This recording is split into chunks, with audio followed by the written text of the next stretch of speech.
the Hudson Hornet, the little engine that beat Detroit's V8 giants. Welcome to my channel, Modus. If you love classic cars, amazing engines, and stories about underdogs who beat the odds, then hit that like button and subscribe right now. Because today we are going to talk about one of the greatest comeback stories in American car racing history. This is the story of the Hudson Hornet, a car that nobody believed in, and its powerful 308 cubic inch flathead 6 engine that shocked the whole racing world. Stay with me till the end, because this story has some amazing turns that you do not want to miss. The small company with a big dream. In the early 1950s, the biggest car companies in America, General Motors, Ford, and Chrysler, were spending huge amounts of money to build powerful new V8 engines. These companies were called the Big Three, and they had almost unlimited resources. On the other side was Hudson, a small and independent car company from Detroit's Jefferson Avenue. Hudson did not have enough money to design a brand new V8 engine from scratch. Most people thought this company had no chance of competing with the giants. But instead of giving up, Hudson's engineers made a bold and different decision. They decided to take their old inline 6-cylinder engine and turn it into something incredible, building the powerful 308 Flathead 6. Hudson's engineers took their Flathead inline 6 engine and expanded it to 308 cubic inches, using a long 4.5-inch stroke.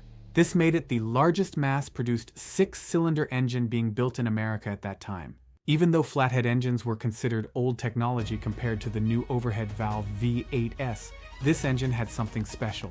It produced 275 pound-feet of torque very low in the rev range. This meant the car could launch forward with huge power right from the corners, even on slippery dirt tracks where most other cars struggled for grip. On top of that, the engine block was built from thick chrome alloy iron casting, which made it almost impossible to break, even after long and brutal dirt track races that destroyed other engines. The secret weapon? Step-down chassis and twin H-power. But the engine was only half the story. Hudson also built something called the step-down chassis. Instead of placing the floor pan on top of the frame rails like every other car, Hudson dropped it down inside the frame. This simple but clever idea lowered the car's center of gravity by a huge amount. While other cars from Ford, Chrysler, and General Motors leaned and wobbled through turns, the Hudson Hornet stayed flat, stable, and firmly planted on the road. Then in 1952, Hudson introduced something called twin H-power. This was a factory-installed dual carburetor setup with 2 single-barrel carburetors instead of 1. This upgrade pushed the engine's output to 170 horsepower, turning a heavy family sedan into one of the fastest production cars in the entire country. Factory support and legendary drivers.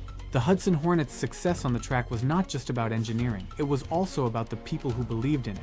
A racer named Marshall Teague convinced Hudson's management to give official factory support to his racing team. This made Hudson one of the very first car companies in NASCAR history to officially back a racing team with company money and resources. Soon after, a brilliant mechanic named Smokey Yunick joined the effort, tuning these engines to perform at their absolute best. Talented drivers like Herb Thomas, who drove the famous number 92 fabulous Hudson Hornet, and Tim Flock took these cars to victory after victory on tracks across the country.